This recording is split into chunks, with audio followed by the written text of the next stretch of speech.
appreciate all of you being here. We're having this a little later this year, so I know we're going to have some people in class and have an opportunity to be here, but we'll take and send them copies so that they won't miss it. I'm just kidding. We're really pleased that you're here and ready to start this year. We hope you all have got some rest and some renewal during the summer. Those of you that have been away for the summer, and the rest of you, I hope you had an opportunity to get away a little bit and to recover. I'm always, before I forget it, we'll have a reception after this. I'll get to the end of this and forget to say it. There'll be a reception after this that even though the tables were out front, we're going to move the reception to the area right behind here, which I think will give us more space and be a little cooler there as well. So if I forget to say that, please out these doors and join us back here.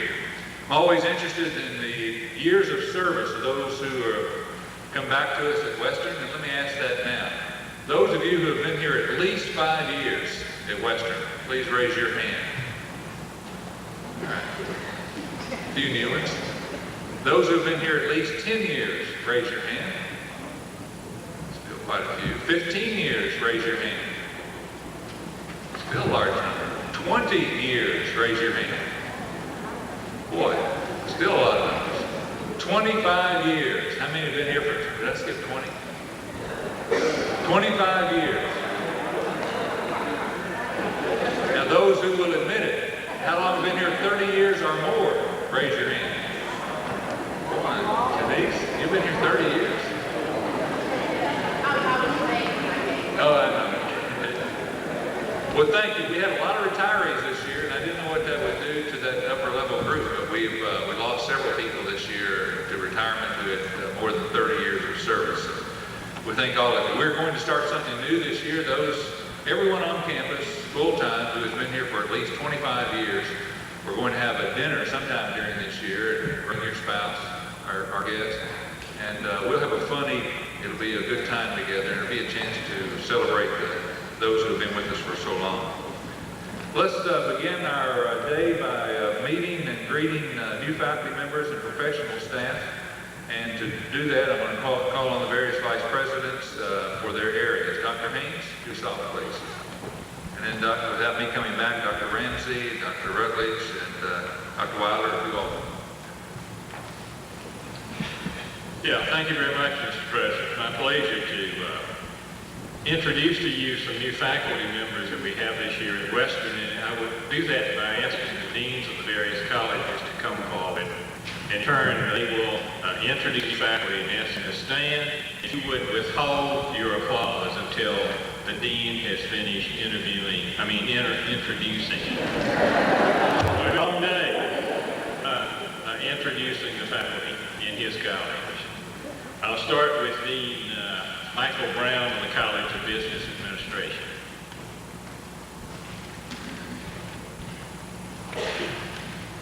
I'd like to introduce Mark Ross. Mark can stand. Mark has his bachelor's and master's from Northeastern State, APD University of Arizona. He'll be joining our Department of Accounting. And that is our announcement, so we'll welcome him.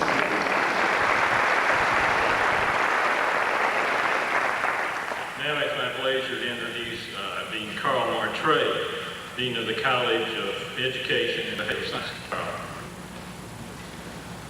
We are pleased to introduce a number of new faculty today. We have also a number of faculty who are teaching, because we do teach classes in the afternoon. I'd like to start by introducing Jeanette Askins.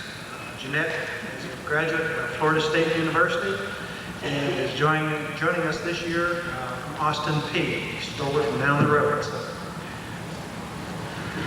Next is Janet Detman. Janet just joins us from the University of Georgia, Department of Teacher Education. Beverly Boulware. Beverly is new to us this year from Ball State University, just completed her doctorate. Good to have you here in the Department of Teacher Education. Suzanne Bowling. Suzanne joins us in the Department of Teacher Education and will be working in our communication disorders program. Don Collins. Don is a graduate of the University of Houston, joining us in the Department of Teacher Education as a math educator. Patricia Daniel. Patricia didn't make it. She made me teaching. Okay. Nikki Fowler. Nikki joins us from the University of Missouri in the Consumer and Data Science Department. Danita Kelly. Danita is over here. Department of Consumer and Family Sciences, a recent graduate from the University of Kentucky. Very recent, in fact. Nancy Laposa. Nancy is a graduate of Auburn University, joining the faculty in the Department of Educational Leadership. She is the former Associate Dean of the College of Education, University of Alabama, Birmingham, but decided she maybe could have a lot more fun working with our new cooperative doctoral program in school administration. Treva Mitchell. Treva is a graduate of the Ohio State University, and David Lee will appreciate that. Joins us in the Department of Consumer and Family Sciences. And Anthony Norman. Did Tony make it? Here he is over here. Anthony is a graduate of the University of Virginia, joining the Department of Psychology, and which we call in psychology the Italian connection, Bruni Cangiamini, Bellotta, and all the crew want me to make sure that I corrected the spelling. It's A-N-T-O-N-Y. It's Anthony. He is another one of those. And the dean is too. The dean is too. I'd like all of you to join us in welcoming our new faculty to the college.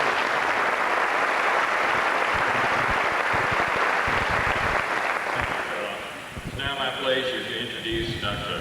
Martin Houston, who is Dean of Ogden College of Science, Technology, and Health. He looked around to see if I had cut. Did you notice that? It's my pleasure to introduce new faculty from the Ogden College of Science, Technology, and Health. First, Dr. Charles Anamalou. Dr. Anamalou received his bachelor and master's from MIT and his PhD from the University of Nigeria. He's a visiting assistant professor in physics and astronomy. Dr. Simon Chen. Dr. Chen received his PhD from Texas Tech University, a visiting assistant professor in physics and astronomy. Dr. Sin Chubb. Dr. Chubb is from the University of Oregon, assistant professor of public health. Dr. Betty Dawson. Betty is from, it's difficult for me to say Memphis State University, University of Memphis, because I'm used to Memphis State University. So from Memphis State University, she's the director of a social work program, associate professor, Department of Allied Health and Human Services. Miss Twyla Harris joins us in the Department of Mathematics. She received her master's degree from Western Kentucky University. Mr. Joel Lenore, he's ABD. University of Tennessee. He's an instructor in the Department of Engineering Technology. Ms. Robin McCubbin from the Department of Mathematics received a degree also from Western, and she joins us this year. Dr. Lynn Miller received her PhD from the University of Maryland. She's assistant professor in the Department of Mathematics. Ms. Margarita Nera, she received her master's from St. Louis University. She's an instructor now in the nursing department here at Western. Dr. Heather Owen from the Miami University of Ohio. We have a joke there. Assistant professor in biology. The doctor, I promised him I wouldn't say a word. Dr. Jack Rudolph. Dr. Rudolph joined us from the University of Wyoming, as a matter of fact, and received his degree from Penn State, and he is associate professor in the Department of Agriculture. The remainder of our faculty are doing what they should be doing, and that is teaching at this time, and they couldn't cut. President. Please rise.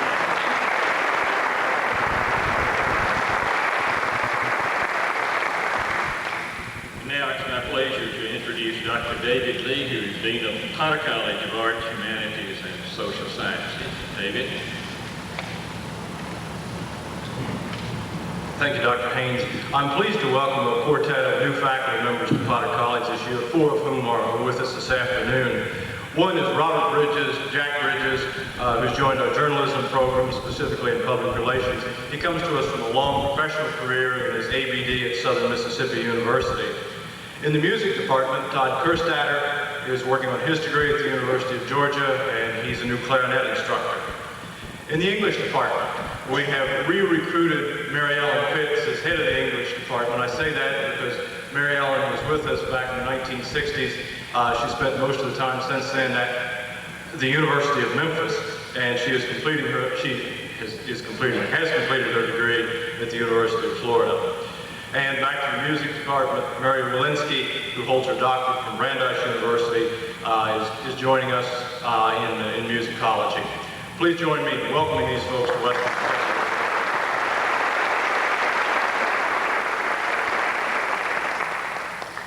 Now it's my pleasure to introduce Dr. Jerry Bowles, who's Director of the Community College.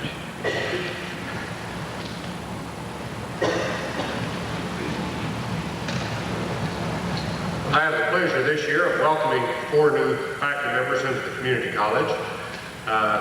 They are, first of all, Ms. Rita Mays, who has her EDS from Western, will join us as an instructor in the Office Systems Technologies program.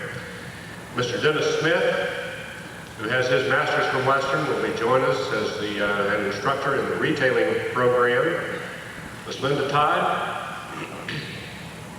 also with a master's from Western, will join us as an instructor in Office Systems Technologies and comes here from Middle Tennessee. And finally, Ms. Melissa Williams. Melissa has her master's in economics from Western and will be joining us as an instructor in the banking program. Please join me in welcoming these 4 new faculty.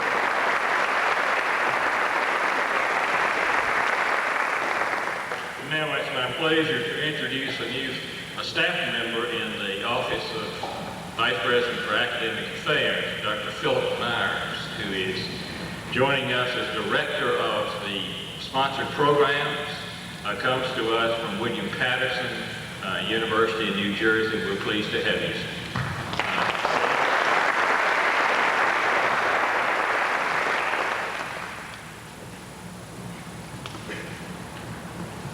The Finance and Administration area is pleased to welcome 2 new professional staff to Western Kentucky University. The first is Ann Mead, who is the Director of Institutional Research on campus and comes to us from the Council on Higher Education. The second new staff person we'd like to welcome is Marshall Gray. Marshall is the manager of our postal operation, postal service on campus, comes to us directly from Fort Campbell. I wish that you would join me in welcoming them to Western Kentucky University.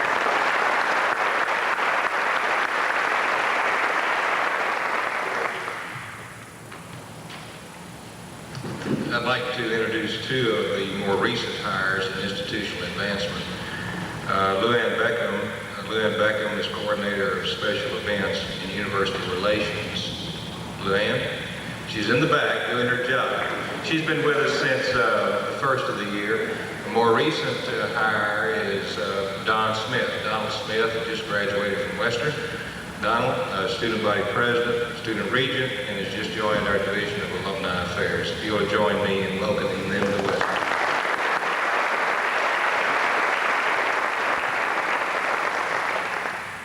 It's with real pleasure on behalf of the Division of Student Affairs, several new staff members. Patty Collins. Patty here, she is a staff psychologist in the Counseling Center back in the back. Okay. Dan Driscoll. Dan is the assistant manager of the Preston Center.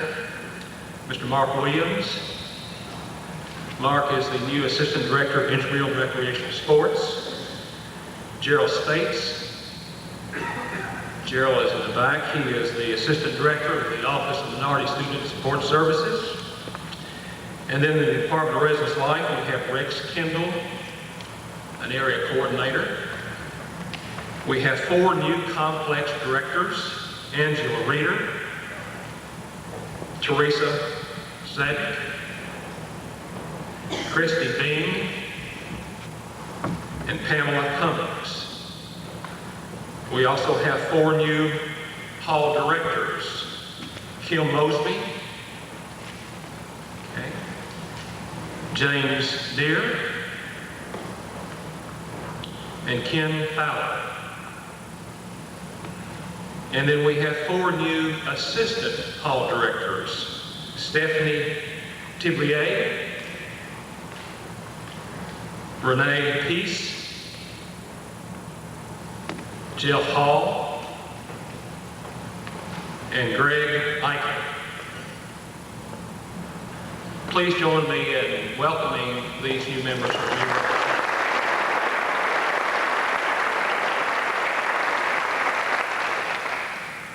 Thank you. We have one new individual in those areas that report to the President's office that I would like to introduce, someone that you know well, but he has the title for sure this year, and that's Mr. Jim Richards as Director of Athletics. Jim.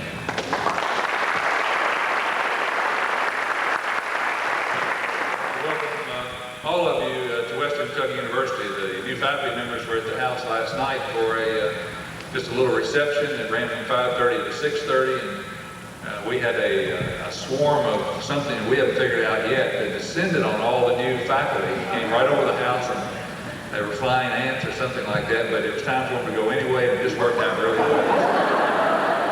Not just kidding. Let me ask Dr. Haynes to come back up, Bob, if you would. Usually at graduation each year, we give out the 3 top faculty awards in teaching, research, and service. And last year, after some discussion, the decision was made to move that to this event for 2 reasons. One, to shorten the time spent in lack of air-conditioned diddle arena, but secondly, to make these awards in the presence of a greater number of the faculty members' peers. And so Dr. Haynes, if you would come forward and tell us who those recipients are.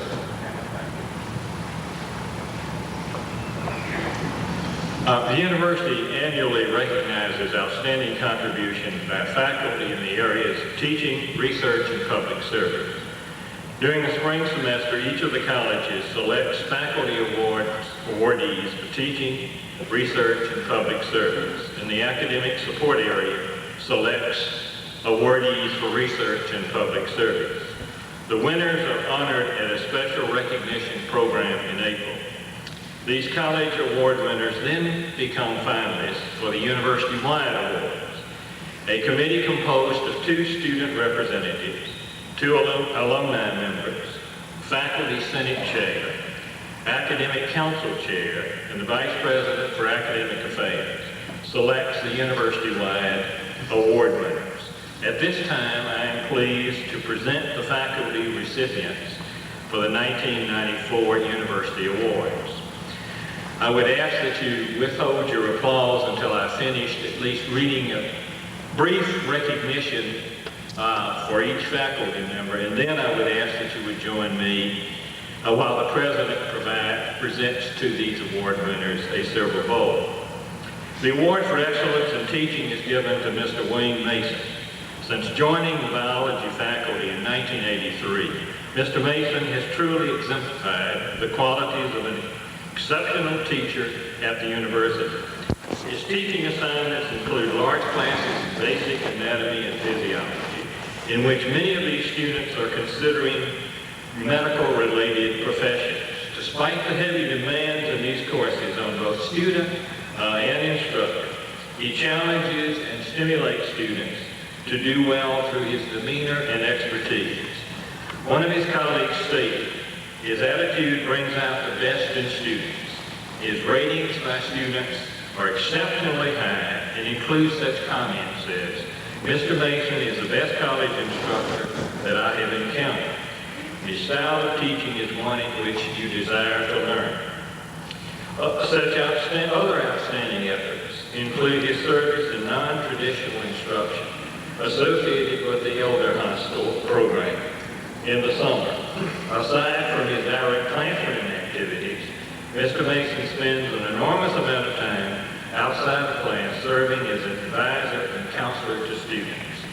It is with great pleasure that I recognize Mr. Wayne Mason to come forward and accept the bowl for recognition of his accomplishment. Wayne, we're very proud of you. Turn around so we can get a picture now. Bob, getting a picture. Right here. Straight out there. There you go. There you go. That's great.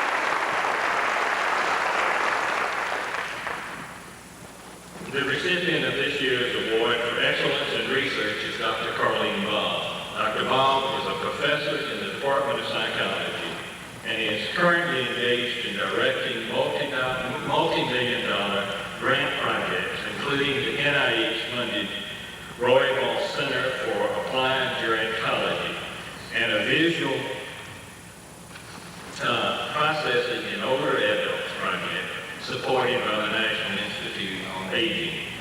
To date, Dr. Ball has made over 50 professional presentations and invited lectures and published 25 refereed articles in her field of specialization.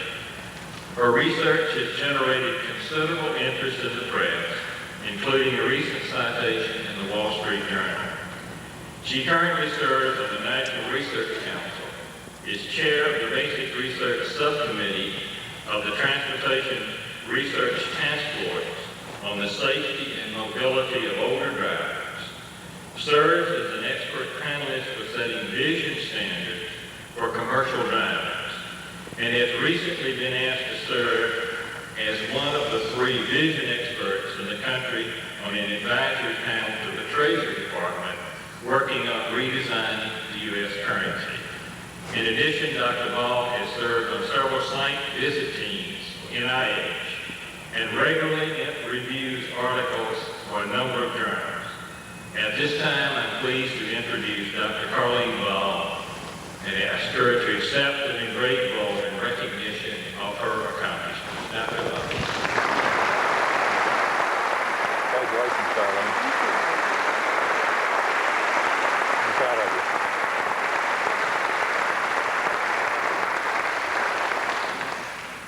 In addition to teaching and research, faculty at Western also engage in extensive public service, both to the university and to the community and profession. The award for excellence in public service for 1994 goes to Professor Catherine Ward. Ward, a full professor in the Department of English, has been a member of Western's faculty since 1971. Her accomplishments in the area of promoting and supporting non-traditional women students are well known and well documented, as are her many contributions to the university through her work in the Women's Studies program and in the annual Williams Studies Conference. Both the Williams Studies program and conference have flourished largely due to her leadership. We now have a minor in Women's Studies, which exists largely because of her efforts. She is also the initiator and faculty advisor of the campus organization Women in Transition, a student-run organization for women students over the age of 25 who are entering college. As one of her English colleagues recently wrote of her, I truly believe that Katie Ward is one of the hardest working individuals I have ever observed. She works hard and gets things done. She is well organized, savvy, and always miles ahead of everyone else in considering long-range implications. Her public service has made a real difference to this university. Now, with great pleasure that I introduce Professor Catherine Ward to accept the silver bowl. Catherine. Step over next to Bob. We'll get a picture.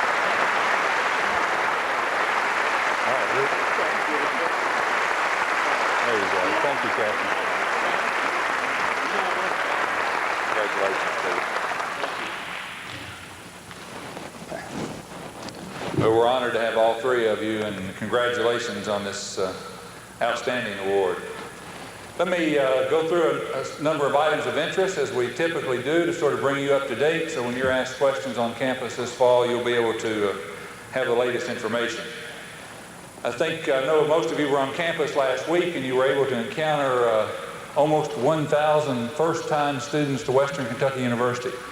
They were here as a part of our master plan program. This is our second year to have this, and I think it's one of the best things to hit Western in a long time. I want to congratulate our Student Affairs Division folks, particularly Dave Parrott and his crew, who put all this together. It's an attempt to increase our retention rate by making sure that students who come here for the first time get familiar with the place, understand the place, and know hundreds of other freshmen before they ever go to their first class. All the data that we're getting in absolutely shows it is a remarkable success, and they were all on campus this past week. And as most of you have been able to calculate already, most of our freshmen were born in 1976, which is just yesterday. And how they're already in college, I have no idea. But these kids are coming to us with many events that we have lived with in our lifetime are simply matters of history and in history books. And that's a new era for a lot of us, and I suspect for some of you it will be before too long. But they're so excited that it kind of scares me a little bit, and I think it's a great challenge for all of us. I've heard first grade teachers talk about kids coming to them so excited they were about to explode and so ready for school, and they were nervous in the first grade as teachers to make sure that they didn't do something to dispel that excitement. And I fear that kind of, I have that kind of fear as a president. I don't want to do anything that'll mess that up for these young people because they are so excited. But it's a good time. It's a good time for all of us. Enrollment will be down as much as probably 4%. We don't know what that's going to look like exactly yet. We'll have to keep our eye on it and see. We've graduated 3 of the largest classes in the history of the institution. The community colleges have been down. We're starting to feel the effects of that in terms of transfers. The good news is, unless you're teaching those classes, the good news is that our freshman enrollment appears to be up, maybe as much as 150 full-time students. And that's a lot of folks to come into all those required classes in our new general education program. But at least it'll put us back on the right track. But the quality is up as well. Our entering ACT for these freshmen will be 21 point something or another. We'll have a better picture of that a little bit later on. We've got 5 more governor's scholars in this class than we had last year. We've got 3 more valedictorians, a number of things like that that shows the quality is up. But the overall numbers will be down. I'm getting good feedback on your use of computers. A lot of you are really excited about having the opportunity to learn more about that. Our training sessions will continue to pick up along that line, Dr. Anderson and Margaret Klein, as we continue to provide you more resources on how you can use the instruments that have been placed in front of you in your instructional programs. And that'll be coming your way. I'm using email now and feeling very comfortable with that. And the email messages aren't too voluminous yet because we're only networked within our building. So I don't know what that's going to look like a little bit later on. But I'm kind of excited about that. Getting good feedback on your instructional equipment. The Board of Regents, as you know, approved last spring expenditure of $375,000 for new instructional equipment across the 4 academic colleges. One of the provisos that we put in is you had to have all of it ordered by June 30th, just to make sure we didn't get lackadaisical about that. I don't think anyone was even close to the deadline. They got it ordered so quickly and so early. So we hope that that makes a major difference in your programs for this fall. And we're hopeful that something like that will be able to come along again very soon. Construction projects on campus. If you haven't been in Potter, I hope you'll take the chance to step next door into old Potter College, which has now been renovated and brand new again. And if you haven't been in there, I guarantee you won't recognize it. It was the oldest residence hall on campus, and it had become virtually unusable. And that has now been totally renovated with dollars from the state and to a place where all of our student services are in one building. And on September the 1st at 4:30 in the afternoon, we'll have a reopening of Potter Hall, just a little celebration, but it'll give you a chance for some tours and all those kind of things. And I think you'll enjoy and be appreciative of what you see inside of that. If you haven't been out to the Institute for Economic Development, let me encourage you to go out there and just walk in. They are excited about it and will be glad to show you around.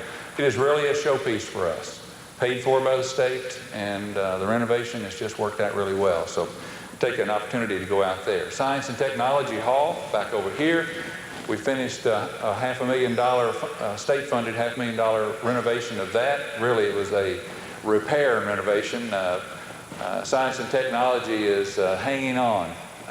All the beams and everything inside are all wood, and the wood is starting to sag. So we had to come in with contracts and shore it back up somewhat. We said we knew we had a problem when the secretaries were taking the rollers off of their chairs because they couldn't stay in one spot anymore.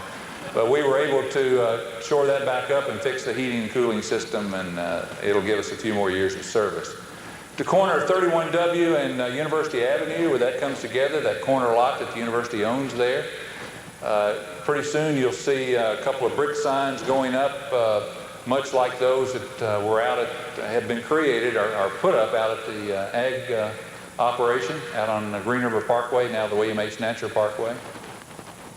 Once again, we're getting the materials for that almost totally donated, and the labor on it being donated by the state vocational school out here, just like they did at the farm. So hopefully we'll get by with that with little or no cost at all.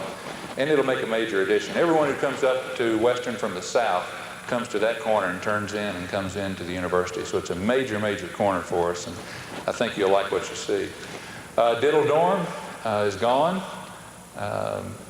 We've been through that process without a lot of too much consternation, even though that was a very painful thing to have to do on this campus. But it was absolutely gone on the inside. The termites were all the way to the roof rafters, and before anything ever happened, we talked to the family, we talked to everybody, and laid out what we hoped to do as a result of having to take that down. The replacement cost was going, or not the replacement, the repair cost was going to be $600,000, and no one saw that building having that much value to us. So we've taken that down, and now through private resources, we'll put up the E.A. Diddle Memorial Park, and I think that you're going to like what you see there. It's a park that will give you a place to gather for lunch or just to gather to meet someone, to talk.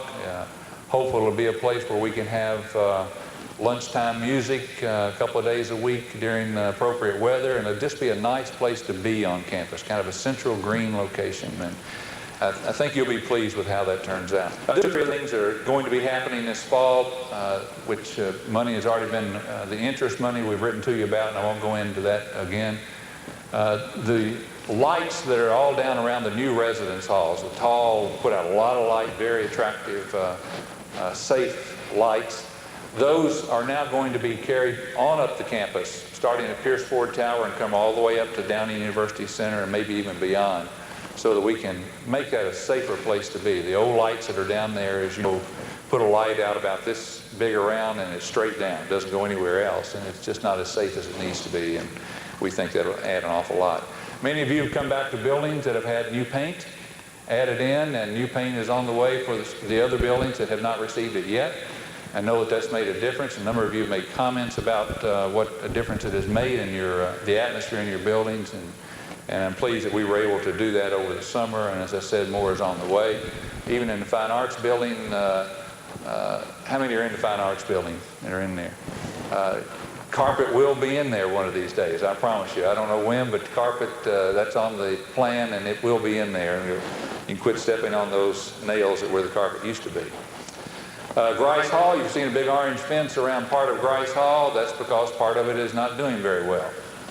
The bricks are coming loose and it's cracking, and it's just low bid will come forth sooner or later, and it's coming forth on that building. So we've got a lot of work to do on it, and we're hopeful that the state will help us do that.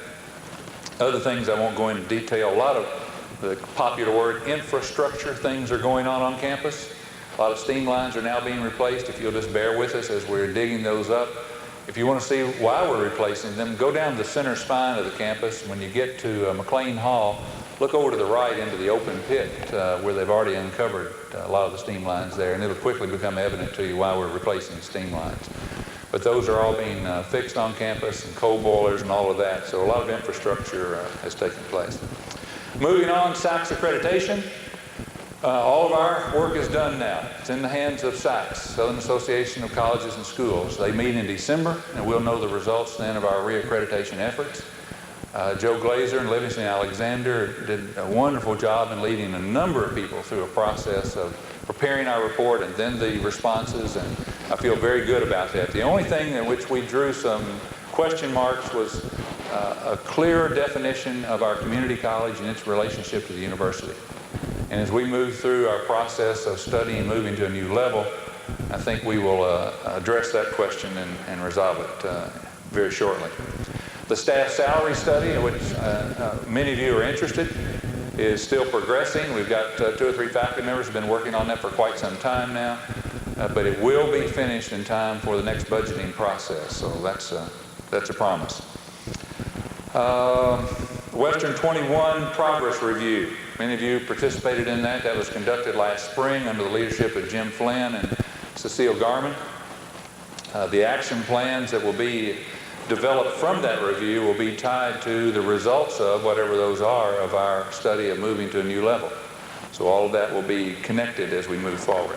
As an information note, a major deadline for ADA, Americans with Disabilities Act, is January 26, 1995. We've got a lot of things to do. We're doing a lot of things now. You'll soon see a lot of construction behind or off of Potter on the main street down there, as we build a ramp from the street level up so people can get into Potter from the lower side. So there's still an awful lot to be done. Performance funding. We now have had 2 meetings on this proposal in Frankfurt. As a way to receive part of our state funding will be based on performance. There's some slippage on that among the other institutions. I'm sending you a memo on this. It's already been drafted and will be out to you shortly to kind of give you our position on this and what we're holding the line on. We want base funding provided for the universities regardless of enrollment, so that we can do some planning and we can do some effective management in terms of resources. We're holding our ground in terms of looking for that base, and we're holding our ground on trying to get a larger percentage to be based on performance. We think we would fare well if they'll just base funding on quality. But there's some slippage on that, and we're having a little battle with it right now, trying to make sure we hold on to performance.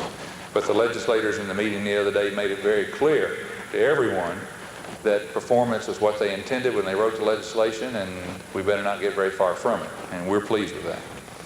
I'll be hosting faculty breakfast again this year, like we did last year. Those of you who got up at 7 a.m. on Thursday mornings to come visit with me, I appreciate that. I learned a lot from that. The way we conduct that is I listen, and we have high cholesterol donuts and coffee for an hour, and I listen. And you get an invitation a week ahead of time, and that's decided by the computer. Instead of me trying to decide who comes first and who comes second, we have the computer run them out in a random list, and that's how the invitations are generated. So when you get yours, I hope you can come. It's a good time for me, and I'm enjoying listening about the things about which you're concerned. 2 new degree programs have been approved by the Council on Higher Education for us. One, an associate degree in paralegal studies, and that came about as a great demand from this area for us to please help them produce more paralegals for their work, for the lawyers' offices. And also a Master of Arts in Administration, a general cross-disciplinary degree that came to us through a demand that we've now addressed. The Council on Higher Education will consider in November a new program that the Board of Regents has now approved, which is a master's degree in nursing. The nurse practitioner program, we believe, will be the future of health provision in this country. Nurse practitioners can perform up to 80% of what a general practitioner, a general practice physician can provide. And we think that's going to be answered to part of the health costs in the long run part of this country, or in this country. And we want Western Kentucky University to be on the front end of that. There's only 2 institutions anywhere near us that produce that degree, so the field is wide open, and the Board of Regents approved that last week. I know the loss of sedans from the motor vehicle pool has been an inconvenience for a number of you. And I apologize for that. I'm really sorry for that. But as we go through budget cuts and trying to make budgets and trying to provide salary increases, and some things have fallen by the wayside. One of those was the payment on the pretty large fleet of sedans that we had from the state. That was a pretty good drain on our budget, but that fell to the wayside. Departments can lease their own under the same conditions that the university did from the state, and a number of departments have already done that. But otherwise, it looks like it'll be vans or personal cars. Every department has sacrificed on this campus a great deal with the budget cuts, some more than others.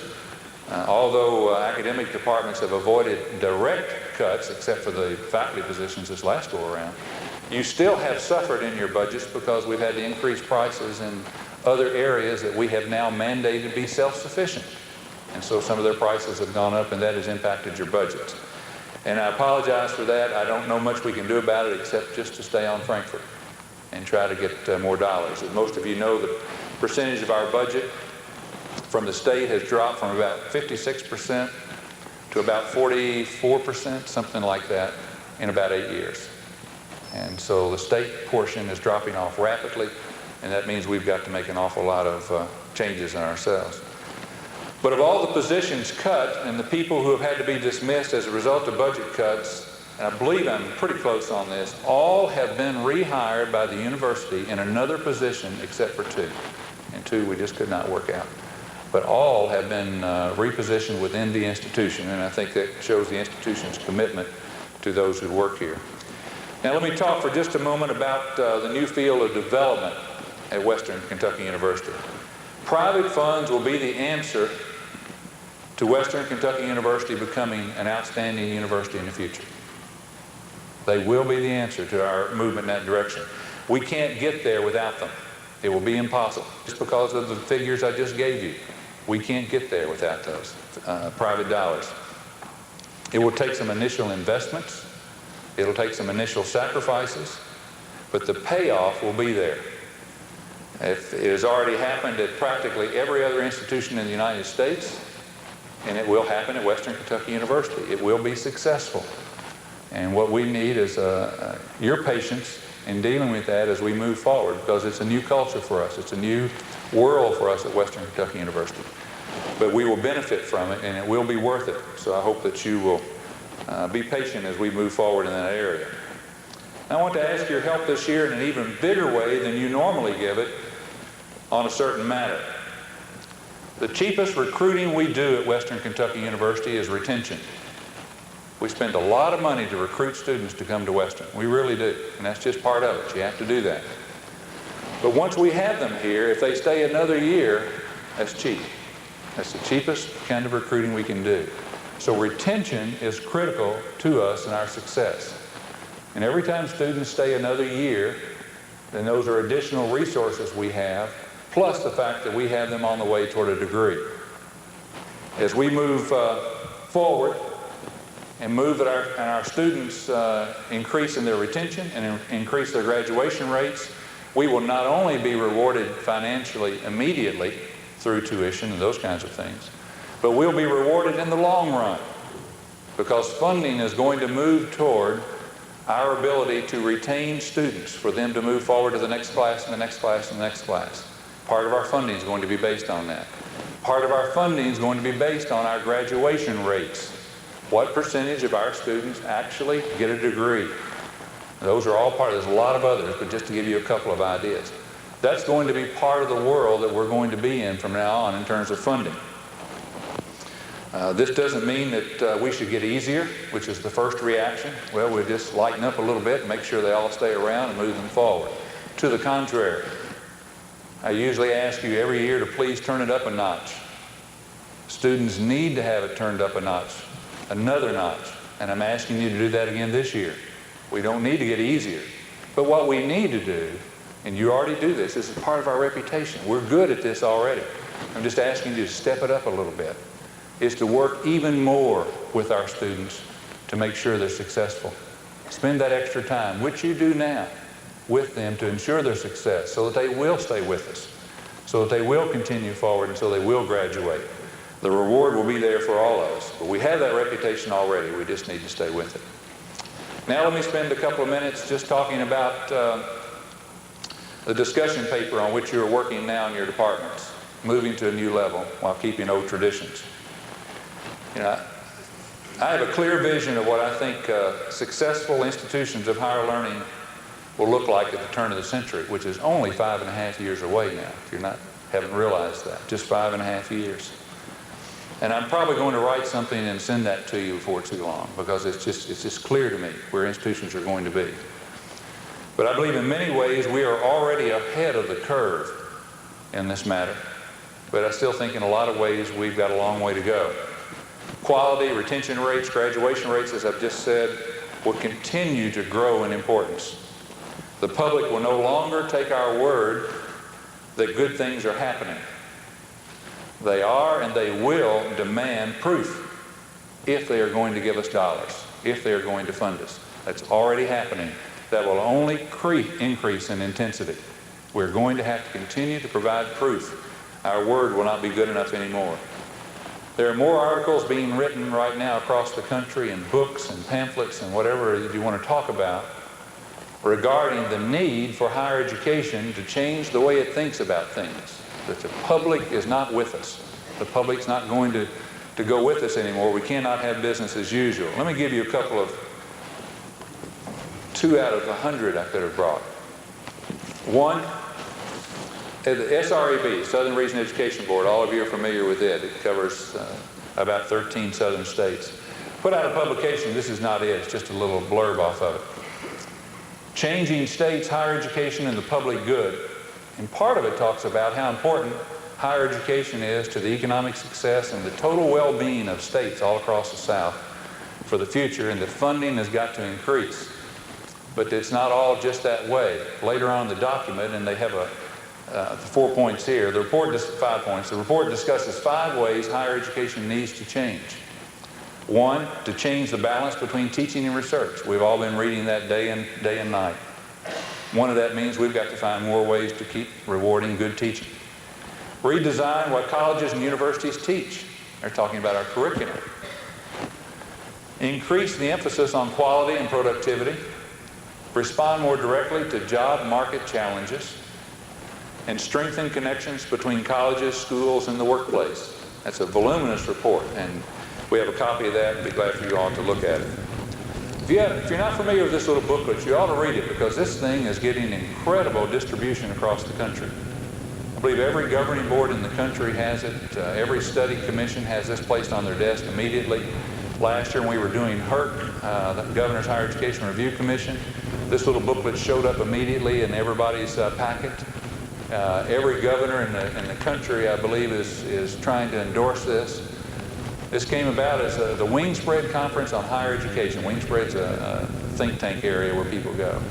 But I'm just going to read you 2 little paragraphs out of this whole book, but it'll give you the flavor of this book. And it's called An American Imperative, Higher Expectations for Higher Education. 2 little paragraphs. They started off with a tough quote. Let me give this to you. By Albert Einstein. Everything has changed but our ways of thinking. And if these do not change, then we drift toward unparalleled catastrophe. And that's the way they get you into the mood of reading the book. 2 paragraphs. A disturbing and dangerous mismatch exists between what American society needs of higher education and what it is receiving.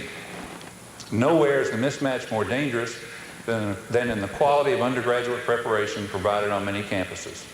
The American imperative for the 21st century is that society must hold higher education to much higher expectations or risk national decline. Down below, and it talks about higher education's explanations typically of why things aren't very good. And then the paragraph on this page says, but the larger truth is that the explanations, no matter how persuasive they once were, no longer add up to a compelling whole. The simple fact is that some faculties and institutions certify for graduation too many students who cannot read and write very well, too many whose intellectual depth and breadth are unimpressive, and too many whose skills are inadequate in the face of the demands of contemporary life. I don't think that fits Western. I think we do a lot of things here much better than they're talking about. But the indictment is on higher education as a whole. They don't go around saying which ones are good and which ones are bad. So we've got a challenge on our hands, and I think we can address that challenge. Every institution of higher learning must decide what it is going to be about. And we did a good job with Western 21 in making that decision.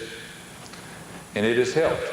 But moving to a new level will take us farther down the road while staying with Western 21.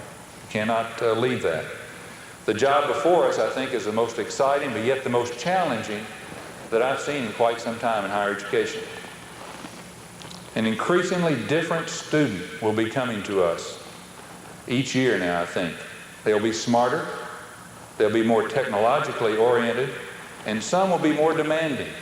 I know it's hard to believe as your freshmen try to get out of work, but the fact of the matter is they will change, and all indications are there in the kinds of preparation that's going on. They're going to be more demanding. And the public is going to be more demanding of us. Institutions which are leaders in the year 2000 will have adapted. They will have changed as society has changed. I think business as usual probably won't be acceptable by the public or by the students. That's what I think is ahead of us. And just as you want to participate in the environment in which you work, and you're going to be doing more and more of that as we move through this year, there's several things we have in mind. Students will demand to participate more and more in their learning in other than a passive way. There's far too much to learn for us to teach it all. We must show them the ways to learn. And that's not new news to you. You know that.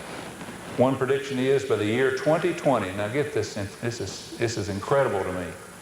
By the year 2020, knowledge will double every 73 days.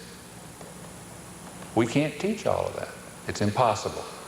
So the way we operate has to change in teaching them how to learn more than we are doing now. Someone once said we've got to learn to be the guide on the side instead of the sage on the stage. And I suspect that's where we're headed. We are good at Western Kentucky University. We care, we're helpful, and I know that we can adapt to that. We have a lot of good things going at Western. Let me just mention a few, and we'll draw to a close. We've had salary increases the last 2 years when there was no money to give the kinds of salary increases that we were able to give.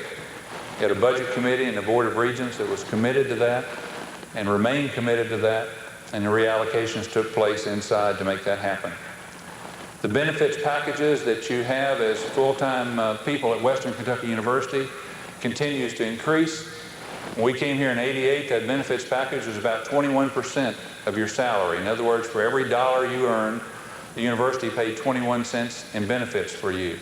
That now is up to 27% of your salary. So that continues to increase. The board last Monday passed a new vacation policy for 12-month employees.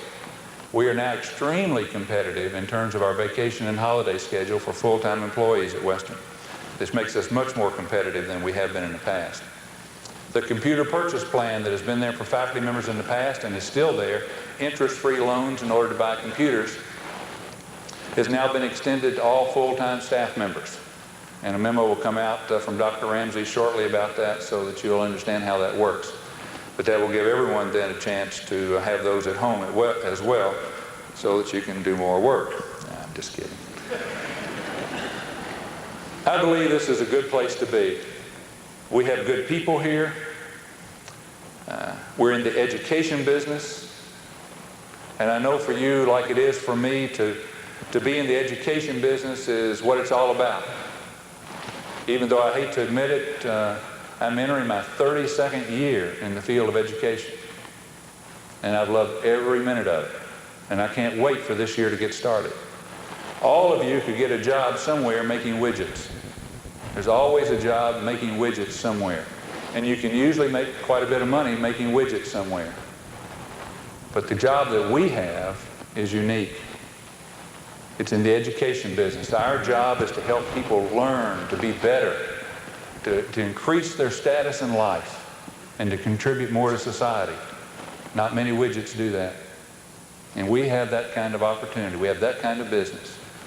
You may think it's a little schmaltzy, but I get up every day and thank the good Lord for the opportunity to be in this kind of business. And I mean that. I really do. because other people don't have the opportunity that I have in the education business and that you have in the education business. It's important. Life is too short not to enjoy it. I'm just becoming more and more aware of that every day. I've been thinking that for a long time, but it's really hitting home with me. Life is too short not to enjoy it each and every day. And if we let the negatives ever dominate our lives, we've lost a day. We've lost part of a day. And there's not that many. If you take the entire expanse of time, we are but a pin dot. And we should enjoy that short pin dot while we're here. Many of you have said to me that I want that family feeling at Western back again. Well, I want that too. You know, when you have budget cuts, we've had 13 in 10 years now, it makes it kind of hard for the family not to get a little testy and a little angry at times. I suspect at most homes the toughest fights are when the money runs out and people get a little short and they get a little testy about things. And we've been through that pretty hard for quite some time now. But we can turn it around. That family feeling can be here. That's what we've been about. It's what Western has been about all these years. And we need not lose that. We're trying to do a lot of things here that will cause that to make sure it's fostered and that it happens here. Are we perfect yet? Not quite yet, but we're working on it. But I can't make that family feeling happen. We can make that family feeling happen. And I call on you to join me this year. Let's pull it all together. We got a lot of great things going on here. And let's move it all together and make sure that this place is the very best place it can be. I appreciate you. I appreciate what you do. And I won't forget, we are having a reception. You all have a good afternoon. Come join me at the reception. Thank you.